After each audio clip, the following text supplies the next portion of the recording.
ఇక అప్డేట్స్ చూద్దాం. సింగపూర్ పాఠశాలలో జరిగిన అగ్ని ప్రమాదంలో గాయపడిన AP deputy CM Pawan Kalyan చిన్న కుమారుడు మార్కు శంకర్ పవనోవిచ్ ప్రస్తుతం ఆసుపత్రిలో కోలుకుంటున్నాడు.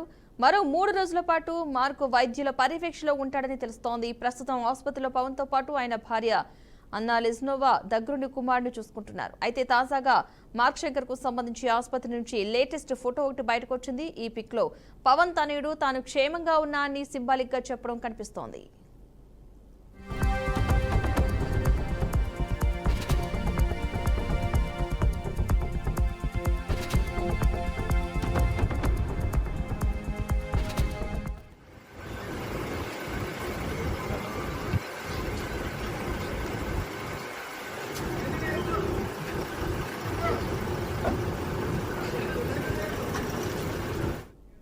ఇదే అంశానికి సంబంధించిన పూర్తి సమాచారాన్ని మా బ్యూరో చీఫ్ శాంశివరావు మరింత సమాచారం అందిస్తారు. శాంశివరావు, చూడొచ్చు, సింగపూర్ అగ్ని ప్రమాదంలో ఒక స్కూల్లోనే అగ్ని ప్రమాదంలో పవన్ కళ్యాణ్ కుమారుడు అగ్ని ప్రమాదానికి లోనైన విషయం తెలిసిందే. ఈ నేపథ్యంలో నిన్న పవన్ కళ్యాణ్ కూడా చాలా బాధపడినటువంటి విషయం మనందరికీ తెలిసిందే. అయితే రాష్ట్రంలో ఉన్నటువంటి ప్రతి ఒక్కరు కూడా పవన్ కళ్యాణ్ కుమారుడు కోలుకోవాలని చెప్పేసి అందరూ కూడా ప్రార్థనలు చేయడం జరిగింది. ఒక పక్క ప్రధాని నరేంద్ర మోదీ కావచ్చు, అదేవిధంగా జగన్మోహన్ రెడ్డి, సీఎం చంద్రబాబుతో పాటు చాలా మంది సెలబ్రిటీలు కూడా పవన్ కళ్యాణ్ కొడుకు తొందరగా కోలుకోవాలని చెప్పడం జరిగింది. అదేవిధంగా తన కుమారుడికి అంత జరిగినా కూడా నిన్న ప్రజలకు ఇచ్చిన మాట కోసం అక్కడికి వెళ్ళి మొత్తం పూర్తి చేసుకొని వచ్చారని అందరూ కూడా కొనియాడారు. అయితే ఈ నేపథ్యంలో ప్రస్తుతం సింగపూర్ పాఠశాలలో జరిగిన అగ్ని ప్రమాదంలో గాయపడినటువంటి AP deputy CM Pawan Kalyan చిన్న కుమారుడు మార్క్ శంకర్ పవనోవిచ్ ప్రస్తుతం ఆసుపత్రిలో కోలుకుంటున్నాడు. మరో 3 రోజుల పాటు మార్క్ వైద్యుల పర్యవేక్షణలో ఉంటాడని కూడా తెలుస్తుంది. ప్రస్తుతం ఆసుపత్రిలో పవన్ తో పాటు ఆయన భార్య అన్నా లెజ్నోవా దగ్గరుండి కుమారుడిని చూసుకుంటున్నారు. అయితే తాజాగా మార్కు శంకర్ కు సంబంధించినటువంటి ఆసుపత్రి నుంచి లేటెస్ట్ ఫోటో ఒకటి బయటకు వచ్చింది. ఈ పిక్ లో పవన్ తనయుడు తను క్షేమంగా ఉన్నానని కూడా ఒక సింబాలిక్ చెప్పడం కనిపిస్తుంది. ఎందుకంటే రాష్ట్రంలో పవన్ కళ్యాణ్ కుమారుడిగా ఎంత అంటే పవన్ కళ్యాణ్ అభిమానులు కావచ్చు, అదేవిధంగా వాళ్ళ కుటుంబ సభ్యులు, పవన్ కళ్యాణ్ శ్రేయభిలాష్ అంతా కూడా ఎంతో వాళ్ళంతా బాధిస్తున్నటువంటి నేపథ్యంలో పవన్ కళ్యాణ్ కుమారుడు ఎటువంటి ఇబ్బంది లేదని ఒక సింబల్ ద్వారా కూడా ఒక ఫోటోని రిలీజ్ చేశారు. ఆ ఫోటోలో రైట్ సైడ్ చేతికి కూడా ఒక కట్ వేసి అతనికి ముఖానికి మాస్క్ పెట్టి ఉంది. అది ఎందుకంటే అతనికి ఊపిరితిత్తుల్లోకి పోవడంతో అతనికి ఆక్సిజన్ అందకపోవడం చాలా ఇబ్బందికరంగా ఉందని చెప్పేసి కూడా వైద్యులు చెప్పినట్టుగా తెలుస్తా ఉంది. ఈ నేపథ్యంలోనే ఆ పిక్చర్ ని కూడా ఒకటి విడుదల చేశారు. పవన్ కళ్యాణ్ ప్రస్తుతం అయితే తన కుమారుడి దగ్గరుండి పూర్తిస్థాయిలో కూడా దగ్గరుండి కూడా పర్యవేక్షిస్తున్నట్టుగా తెలుస్తా ఉంది. ఆ కుమారుని అంతా కూడా చూసుకుంటున్నట్టుగా తెలుస్తా ఉంది. అతని భార్య పవన్ కళ్యాణ్ ఇద్దరు కూడా కుమారుని చూసుకున్నట్టుగా తెలుస్తోంది. అదేవిధంగా పవన్ కళ్యాణ్ తో పాటు అటు చిరంజీవి కూడా వెళ్ళినట్టుగా తెలుస్తోంది. అదే అఖీరానందన్ కూడా వెళ్ళినట్టుగా తెలుస్తోంది. ఎందుకంటే నిన్న అఖీరానందన్ పుట్టినరోజు కావడం, అదేవిధంగా అదే రోజు ఆ పెద్ద కుమారుడు పుట్టినరోజు, చిన్న కుమారుడికి ఇట్లా గాయాలు కావడంతో నిన్న పవన్ కళ్యాణ్ చాలా బాధించినటువంటి విషయం తెలిసింది. తన కుటుంబ సభ్యులంతా కూడా దగ్గరుండి పవన్ కళ్యాణ్ చిన్న కుమారుడు అగ్ని ప్రమాదంలో జరిగిన ప్రమాదం నుంచి కోలుకోవాలని చెప్పేసి ప్రార్థిస్తూ అందరూ కూడా దగ్గరుండి పర్యవేక్షిస్తున్నటువంటి పరిస్థితి. ప్రస్తుతం అయితే ఒక 3 రోజుల పాటు ఆసుపత్రిలోనే ఉండి అబ్జర్వేషన్ లో ఉంటాడని చెప్పేసి కూడా డాక్టర్ చెప్పినట్టుగా ఉంది. అయితే ప్రస్తుతం అయితే పవన్ కళ్యాణ్ కుమారుడు కోలుకుంటున్నట్టుగా మార్క్ శంకర్ ను చికిత్స ఇస్తున్నట్టుగా ఎమర్జెన్సీ వార్డు నుంచి మార్క్ శంకర్ ని షిఫ్ట్ చేసినట్లుగా చెప్తున్నారు. నిన్న అగ్ని ప్రమాదాలు పవన్ కుమారుడు మార్క్ శంకర్ కు పూర్తిగా గాయాలని తెలుస్తుంది. నిన్న రాత్రి హైదరాబాద్ నుంచి కూడా సింగపూర్ వెళ్ళే పవన్ కళ్యాణ్ నేరుగా అక్కడికి వెళ్లారు. అయితే ఆసుపత్రిలో మార్క్ దగ్గరకు వెళ్ళిన పవన్ అన్న వెళ్ళిన మార్క్ అందిస్తున్న చికిత్స గురించి ఆరా తీశారు. పూర్తిగా పవన్ వెంట చిరంజీవి దంపతులు కూడా ఉన్న విషయం తెలిసిందే. మరి పూర్తి స్థాయిలో కూడా పవన్ కళ్యాణ్ కుమారుడు మార్క్ శంకర్ అయితే అతను కోలుకుంటున్నట్టుగా తెలుస్తోంది. ఒక 3 రోజుల పాటు పూర్తి స్థాయిలో కూడా కోలుకునే అవకాశం ఉందని చెప్పేసి డాక్టర్లు చెప్తున్నట్టుగా తెలుస్తోంది. Right, thank you శాంశివరావు.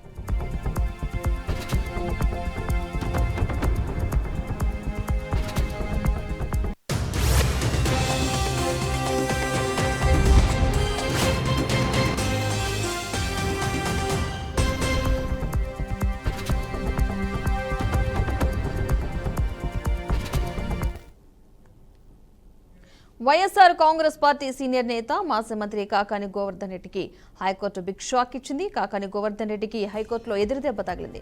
తనపై నమోదైన కేసుల విచారణపై స్టే విధించాలని దాఖలు చేసిన అనుబంధ పిటిషన్ డిస్మిస్ చేసింది ఏపీ హైకోర్టు. ఎటువంటి చర్యలు తీసుకోకుండా మధ్యంతర ఉత్తర్వులు ఇవ్వలేమని స్పష్టం చేసింది న్యాయస్థానం. ఇక కాకాని క్వాష్ పిటిషన్ పై తదుపరి విచారణ 2 వారాలకు వాయిదా వేసింది.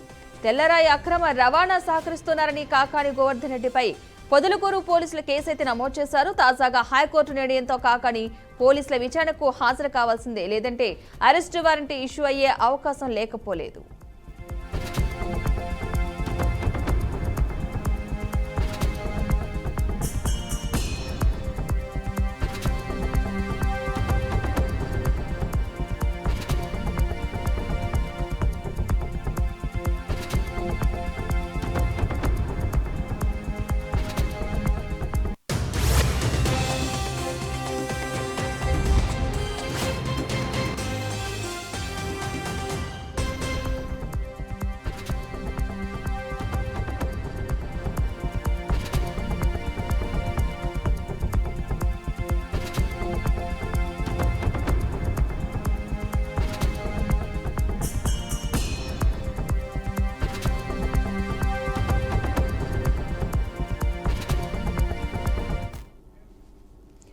ఇదే అంశానికి సంబంధించిన పూర్తి సమాచారాన్ని మా ప్రతినిధి సాగర్ అందిస్తారు.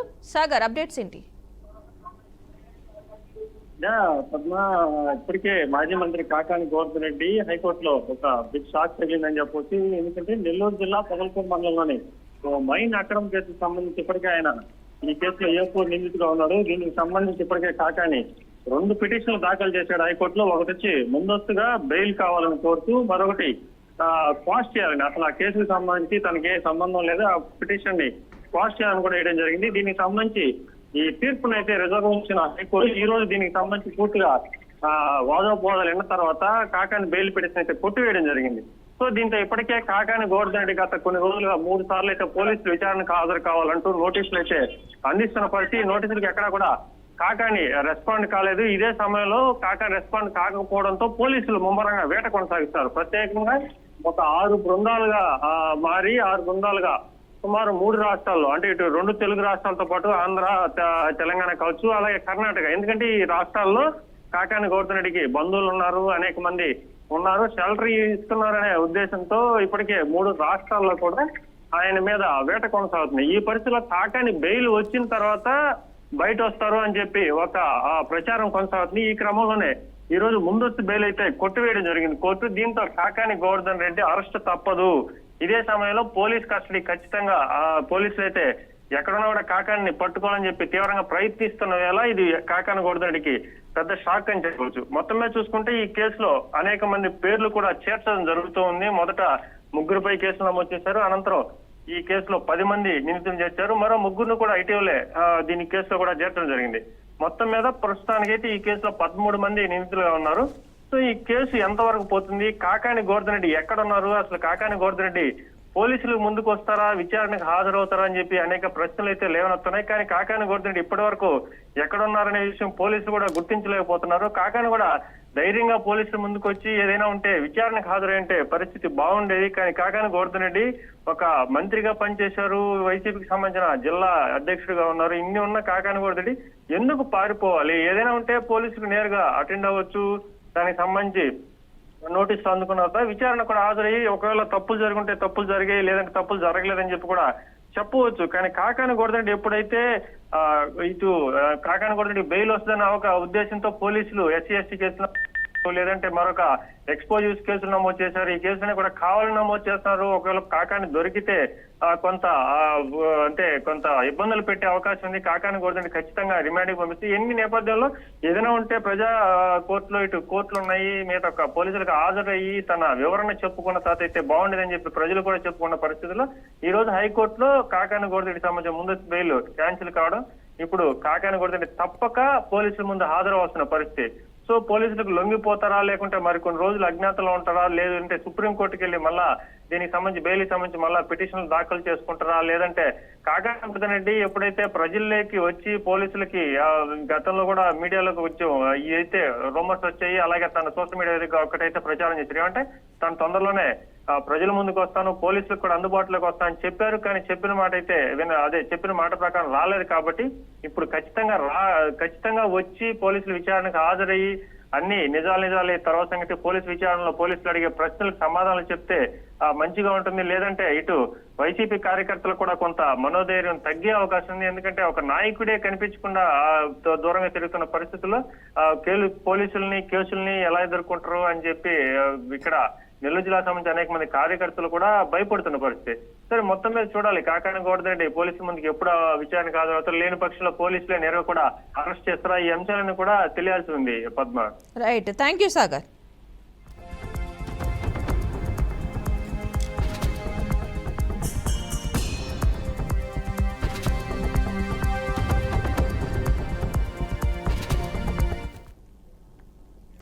ముంబై పేలుళ్ల నిందితుడు తహవూర్ రాణాను ఎట్టకేలకు భారత్కు అప్పగించింది అమెరికా. భారత్ అధికారులు తహవూర్ రాణాను ఆధీనంలోకి తీసుకున్నారు. ఈ నేపథ్యంలో భారత్ హై అలర్ట్ ప్రకటించారు.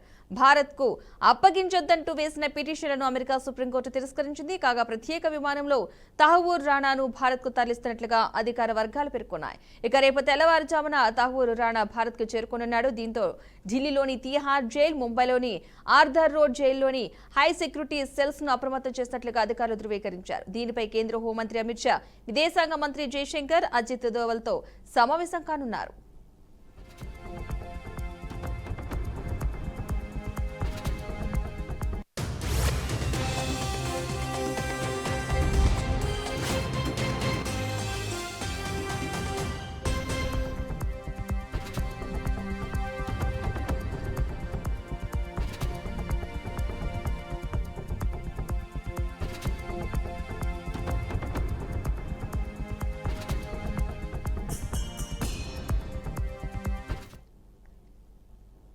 పిఠాపురంలో టీడీపీ వర్సెస్ జనసేన రగడ కొనసాగుతుంది. వర్మ విషయంలో అన్యాయం జరిగిందని కొంతకాలంగా టీడీపీ శ్రేణులు ఆరోపణలు వ్యక్తం చేస్తున్నారు.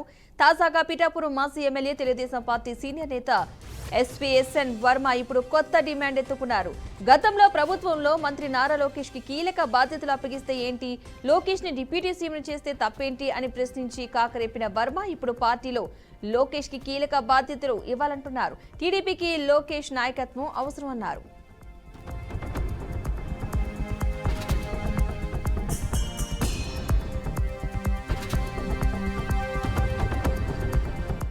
కార్యకర్తలందరూ కూడా మరి ముందుండి నడిపించి ఈ పార్టీ పునాదులు బలీయంగా ఉన్నాయి.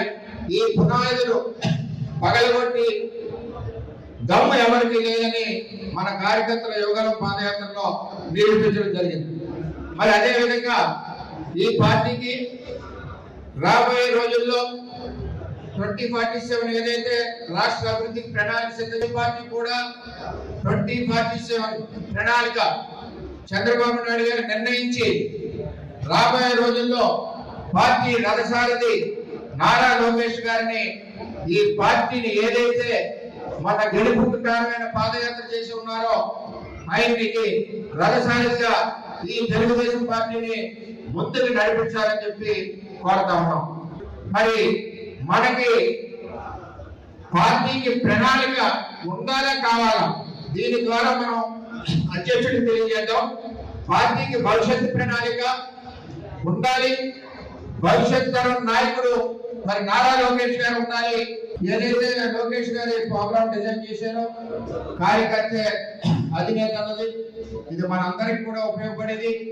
మన కార్యకర్తలందరికీ కూడా ఈ సమస్యలు మనం తీసుకోవడమే కాకుండా ఈ సమస్యల మీద జిల్లా అధికారులు కానీ సంబంధిత అధికారులు కానీ స్పందించవలసిన బాధ్యత ఉంది. ఆ విధంగా మానిటరీ. ఢిల్లీలోని ఏపీ భవన్లో ఉన్న పౌర సరఫరాల శాఖ దుకాణాన్ని ఏపీ పౌర సరఫరాల శాఖ మంత్రి నాదెండ్ల మనోహర్ నేడు ఆకస్మిక తనిఖీ చేశారు. అక్కడ అందుబాటులో ఉంచిన బియ్యం నాణ్యతను పరిశీలించారు. బియ్యం బస్తా తూకంలో తేడా రావడంతో సిబ్బందిపై మంత్రి నాదెండ్ల ఆగ్రహం వ్యక్తం చేశారు. పౌర సరఫరాల శాఖ పేరుతో ప్రైవేటు వ్యక్తుల ఆధీనంలో ఉన్న ఆ దుకాణాన్ని సీజ్ చేశారు.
నెల రోజుల్లో ప్రభుత్వ దుకాణం ఏర్పాటు చేస్తామని మంత్రి అక్కడికక్కడే ప్రకటించారు. ఇకపై ఏపీ భవన్లోని దుకాణం పౌర సరఫరాల శాఖ ఆధ్వర్యంలోనే నడుస్తుందని స్పష్టం చేశారు.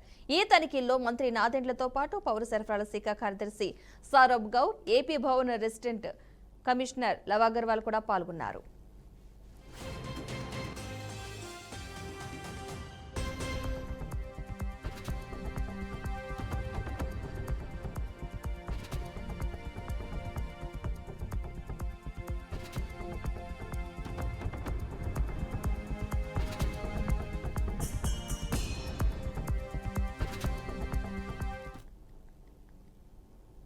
గుజరాత్లోని అహ్మదాబాద్లో ఏఐసీసీ సమావేశాలు ముగిశాయి. ఈ సమావేశాల్లో కీలక నిర్ణయాలు తీసుకున్నారు. డీసీసీ అధ్యక్షులకు పవర్స్ అప్పగిస్తూ కీలక నిర్ణయం తీసుకున్నారు. వచ్చే ఎన్నికల్లో అభ్యర్థుల ఎంపిక బాధ్యత డీసీసీ అధ్యక్షులకు అప్పగిస్తూ కాంగ్రెస్ తీర్మానం చేసింది.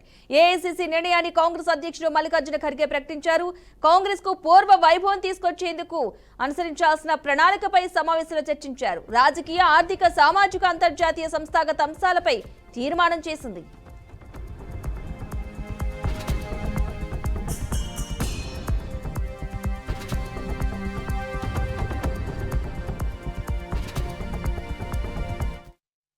ఇక ఈ సమావేశంలో ముఖ్యమంత్రి రేవంత్ రెడ్డి సంచలన వ్యాఖ్యలు చేశారు. కులాలు, మతాల మధ్య ప్రధాని మోదీ చిచ్చు పెడుతున్నారని ఆరోపించారు.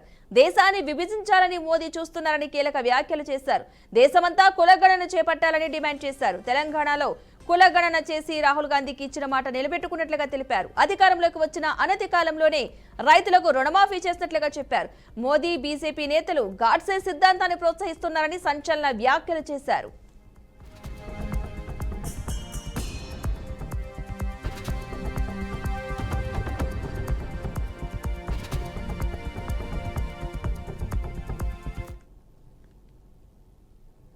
వివాదాస్పద హెచ్సియు కంచె గచ్చిబౌలి భూములను బీజేపీ ఎంపీల బృందం సందర్శించింది. ముందుగా కొండా విశ్వేశ్వరరెడ్డి ఇంట్లో భేటీ అయ్యారు. ఈ భేటీకి హెచ్సియు వీసీ జగదీశ్వరరావు కూడా హాజరయ్యారు. హెచ్సియు భూముల వివరాలను వీసీ ఎంపీలకు వివరించారు. అక్కడి నుంచి బీజేపీ ఎంపీలు హెచ్సియు భూముల సందర్శనకు వెళ్లారు. హెచ్సియు కంచె గచ్చిబౌలి భూములు యూనివర్సిటీవా లేక ప్రభుత్వానివా అన్న రికార్డులను పరిశీలించారు. బీజేపీ ఎంపీలు బృందంలో డీకే అరుణ, ఈటెల రాజేందర్, ధర్మపురి అరవింద్, రఘునందన్ రావు తదితరులు ఉన్నారు. ఈ నేపథ్యంలో గత బీఆర్ఎస్ ప్రభుత్వంతో పాటు కాంగ్రెస్ ప్రభుత్వంపై తీవ్ర స్థాయిలో మండిపడ్డారు. గతంలో కేసీఆర్ యూనివర్సిటీకి అన్యాయం చేశారని, ఇప్పుడు రేవంత్ రెడ్డి కూడా భూముల విషయంలో అన్యాయం చేస్తున్నారని అన్నారు. టీఎన్జిఓలకు ఇచ్చేసిండు.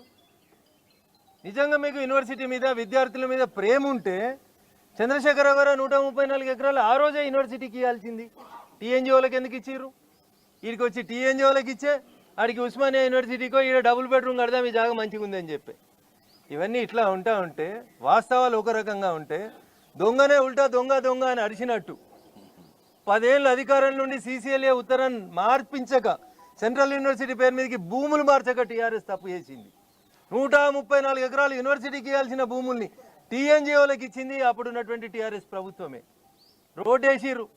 పాపం సెంట్రల్ యూనివర్సిటీ వాళ్ళు కోర్టుకు పోతే కేసు ఓడిపోయినరు.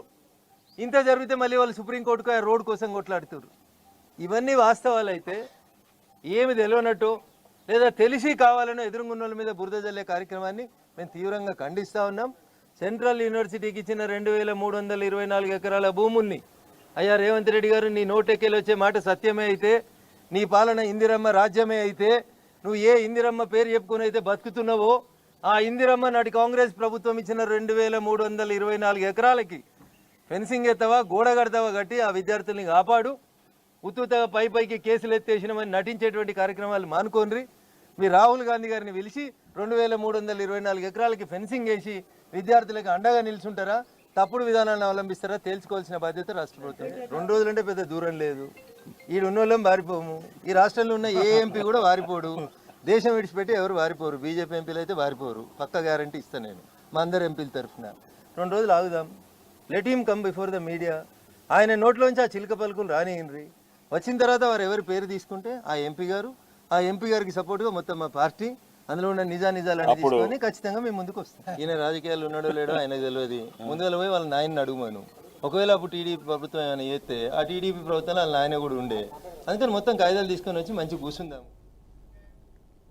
విజయనగరం జెడ్పీ సర్వసభ్య సమావేశం రసాభాసగా సాగింది. ఈ సభలో మంత్రి కొండపల్లి శ్రీనివాస్ సంచలన వ్యాఖ్యలు చేశారు. పెన్షన్ల అంశంలో మంత్రి కొండపల్లి జెడ్పీ చైర్మన్ మధ్య వాగ్వాదం చోటు చేసుకుంది. దీంతో వైసీపీ హయాంలో 10 లక్షల పెన్షన్లు రద్దు చేశారని ఆరోపించారు. మంత్రి కొండపల్లి వ్యాఖ్యలను జెడ్పీ చైర్మన్ చిన్న శ్రీను తప్పుపట్టారు. సూపర్ 6 హామీలపై చిన్న శ్రీను విమర్శలు చేశారు.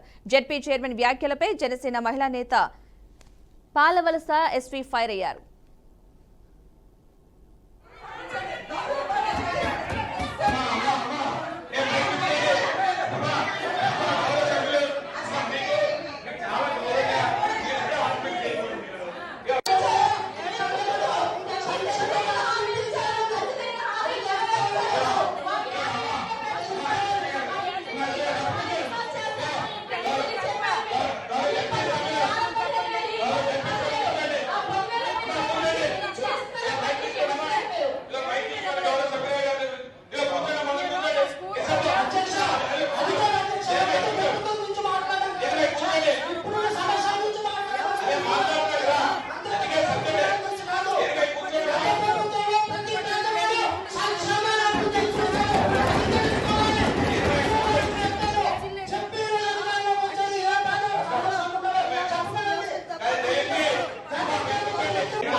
కూటమి ప్రభుత్వం గడిచిన 10 నెలల కాలంలో ఒక్క రూపాయి పని కూడా చేయలేదని కడప మేయర్ సురేష్ బాబు విమర్శించారు. సూపర్ 6 పథకాలు అమలు చేస్తారని గతంలో జగన్మోహన్ రెడ్డికి ప్రజలు ఆశతో ఓటు వేస్తే అధికారాన్ని కక్ష సాధింపు కోసమే వాడుకున్నారని మాధవిరెడ్డి ఆరోపించారు. ఎక్కడ అపరిశుభ్రత లేకుండా చర్యలు తీసుకోకుంటే తన ఇంటి ముందే చెత్త వేయించి అవమానించారని మేయర్ అన్నారు. ఏపీ అంటే అమరావతి, పోలవరం మాత్రమే కాదని ఆ 2 ప్రాజెక్టులను చంద్రబాబు నాయుడు ఏటీఎంగా వాడుకుంటున్నారని ఎద్దేవా చేశారు. రాష్ట్రమంతా మంచి పరిపాలన ఇస్తారు. సూపర్ 6 వాగ్దానాలు నెరవేరుస్తారు. జగన్మోహన్ పెట్టే పథకాలన్నీ సంక్షేమ పథకాలు మళ్ళా కొనసాగుతాయి. ఎంతో మెచ్చి ఓట్లేసి ప్రజలకి ఈ 9 నెలల్లో గుండు సున్నా చూపించినారు.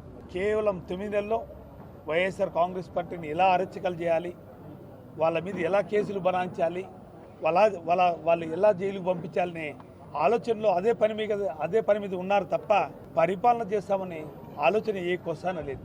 ఏపీ అంటే అమరావతి, ఒక పోలవరం, 2 ఏటీఎం. మోడీనే అన్నాడు ఒకప్పుడు ఎన్నికల్లో, చంద్రబాబు నాయుడికి ఏటీఎం లాంటిది పోలవరం, అమరావతి అనేది అని. ఈరోజు ఖచ్చితంగా 2 ప్రాధాన్యత ఇస్తున్నారు తప్ప ప్రజలకు ఇచ్చిన వాగ్దానాన్ని, సంక్షేమ పథకాన్ని నెరవేరుస్తున్న పాపాన పోలేదు. ఈ 9 నెలల్లో ఆగస్టు 27వ తేదీన మా ఇంటి ముందర నగర పరిపాలన సువర్ణ పరిపాలన అందిస్తుంటే ఎక్కడ కానీ చెత్త లేని జిల్లాగా నగరంగా చేస్తుంటే చెత్త నగరం అని చెప్పి చెత్త మేయర్ ముందర ఇంటి ముందర వేయండి, కార్పొరేటర్ ఇంటి ముందర వేయండి అని చేసే వ్యక్తులు ఈ రాష్ట్రంలోనే కాదు, ఈ జిల్లానే కాదు. వాళ్ళ అరాచకాల్ని మా జగన్మోహన్ రెడ్డి గారు పూర్తిగా ఏలెత్తి చూపిస్తున్నాడు రాష్ట్రంలో. ఇప్పటికైనా బుద్ధి తెచ్చుకొని మీ పరిపాలన మీద ఆలోచన పెట్టండి. ఆ సంక్షేమ పథకాలు, సూపర్ 6 పథకాలు అమలు చేయండి అని మేము చెప్తున్నాం. అధికారంలో వచ్చి 9 నెలలు 10 నెలలు అవుతుంది. రాష్ట్రమంతా మంచి పరిపాలన ఇస్తారు. సూపర్ 6 వాగ్దానాలు నెరవేరుస్తారు. ఫార్మా పరిశ్రమల వ్యర్థ రసాయనిక డ్రమ్ములను క్లీన్ చేస్తూ అస్వస్థకు గురై ఒకరు మృతి చెందిన ఘటన అనకాపల్లి జిల్లాలో చోటు చేసుకుంది. మృతుడు నీలకంఠపురం గ్రామానికి చెందిన పడాల అమర్నాథ్గా నిర్ధారించుకున్నారు. దీనిపై సమగ్ర విచారణ చేపట్టాలని సిఐటియు గనిశెట్టి సత్యనారాయణ కోరారు. మృతుడి కుటుంబాన్ని అన్ని విధాలుగా ఆ యాజమాన్యం ఆదుకోవాలని గనిశెట్టి కోరారు. పొల్యూషన్ కంట్రోల్ బోర్డు అధికారులు ఇలాంటి వ్యవహారాలపై కఠినంగా చర్యలు తీసుకోవాలని గనిశెట్టి డిమాండ్ చేశారు. పర్వాడ ఫార్మాసిటీ పక్కనే ఏదైతే పర్వాడ ఎంఆర్ఓ ఆఫీస్ ఉందో దీని పక్కనే ఒక ఫార్మాకు సంబంధించినటువంటి వ్యర్థ సంబంధించినటువంటి డ్రమ్స్, ఏదైతే కెమికల్ డ్రమ్స్ ఉన్నాయో ఈ డ్రమ్ముల్ని తీసుకొచ్చి ఇక్కడ అన్అఫీషియల్గా, అంటే ఏ విధమైన అనుమతులు లేకుండా, పొల్యూషన్ కంట్రోల్ బోర్డు అనుమతి కానీ లేకపోతే వర్క్ సంబంధించినటువంటి పర్మిట్స్ కానీ ఏ విధమైనటువంటి అనుమతులు లేకుండా పొల్యూషన్ కంట్రోల్ బోర్డు నిబంధనలకి ఉల్లంఘించి ఇక్కడ ఈ నడుపుతున్నారు ఈ షాపులు. ఈ నడపడమే కాదు, ఫార్మా వ్యర్థ రసాయనాలకు సంబంధించినటువంటి కానీ ఫార్మా వ్యర్థ ఏదైతే రసాయనాలు సంబంధించినటువంటి డ్రమ్ములు ఉన్నాయో అవి ఏ విధంగా కూడా బయటికి తీసుకురావడానికి నిబంధనలకు విరుద్ధం. ఆ డ్రమ్ముల్ని కట్ చేసి శుద్ధి చేసిన తర్వాత మాత్రమే ఎవరికైనా అమ్మవలసి ఉంది. అది ఇంకా మండే గుణం, ఇంకా ప్రమాదకరమైనటువంటివి అయితే ఖచ్చితంగా రామ్కీకి తరలించాలి. వ్యర్థ రసాయనాలు కానీ వ్యర్థ పదార్థాలను కానీ ఖచ్చితంగా రామ్కీ సిఈటిపి లేదా రామ్కీ ల్యాండ్ ఫీల్డ్కి పంపించాలి. కానీ వాటి నిబంధనలు ఉల్లంఘించి ఈరోజు ఇక్కడ తీసుకొచ్చి పెట్టడం వల్ల బుచ్చిపేట మండలానికి చెందినటువంటి నీలకంఠాపురం గ్రామానికి చెందినటువంటి పడాల అరునాథ్ అనేటువంటి కార్మికుడు ఇక్కడ ఈ లిక్విడ్స్ క్లీన్ చేస్తున్న సందర్భంలో, డ్రమ్ క్లీన్ చేస్తున్న సందర్భంలో రాత్రి చనిపోయాడు. ఈ విధంగా మృతి చెందడానికి కారణం నిబంధనలు ఉల్లంఘించి నడుపుతున్నటువంటి షాప్ యాజమాన్యాలు. మరోవైపు ఆ ఫార్మా కంపెనీ ఏదైతే అచ్యుతాపురం నుండి వీటికి సరఫరా చేస్తున్నటువంటి ఆయా ఫార్మా కంపెనీల యొక్క నేరంగా పరిగణించాలి. ఆ ఫార్మా కంపెనీల మీద ఈ దుకాణం నడుపుతున్నటువంటి యజమాని మీద, తుక్కు దుకాణం యజమాని మీద కఠినమైనటువంటి చర్యలు తీసుకోవాలనేసి మేము డిమాండ్ చేస్తా ఉన్నాం. డిమాండ్ చేయడమే కాదు, ఆ కార్మికుడి యొక్క కుటుంబానికి నష్టపరిహారం కూడా ఈ యాజమాన్యమే చెల్లించాలి. అలాగే వీళ్ళ మీద క్రిమినల్ చర్యలు తీసుకోవడంతో పాటు వీళ్ళని ప్రాసిక్యూట్ చేసి భవిష్యత్తులో పొల్యూషన్ కంట్రోల్ బోర్డు నిబంధనలు ఉల్లంఘిస్తున్నటువంటి యాజమాన్యం మీద కఠినమైన చర్యలు తీసుకోవాలి.